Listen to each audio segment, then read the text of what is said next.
Day 50. They were not welcomed home very cordially by their mother. Mrs. Bennet wondered at their coming, and thought them very wrong to give so much trouble, and was sure Jane would have caught cold again. But their father, though very laconic in his expressions of pleasure, was really glad to see them. He had felt their importance in the family circle. The evening conversation, when they were all assembled, had lost much of its animation, and almost all its sense, by the absence of Jane and Elizabeth. They found Mary, as usual, deep in the study of thorough base and human nature, and had some new extracts to admire and some new observations of threadbare morality to listen to. Catherine and Lydia had information for them of a different sort. Much had been done, and much had been said in the regiment since the preceding Wednesday. Several of the officers had dined lately with their uncle. A private had been flogged, and it had actually been hinted that Colonel Forster was going to be married. Chapter 13. I hope, my dear, said Mr.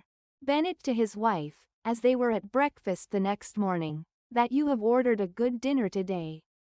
Because I have reason to expect an addition to our family party. Who do you mean, my dear?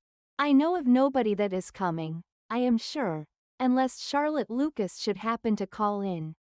And I hope my dinners are good enough for her. I do not believe she often sees such at home. The person of whom I speak is a gentleman and a stranger. Mrs. Bennet's eyes sparkled. A gentleman and a stranger. It is Mr. Bingley, I am sure. Why, Jane, you never dropped a word of this, you sly thing. Well, I am sure I shall be extremely glad to see Mr.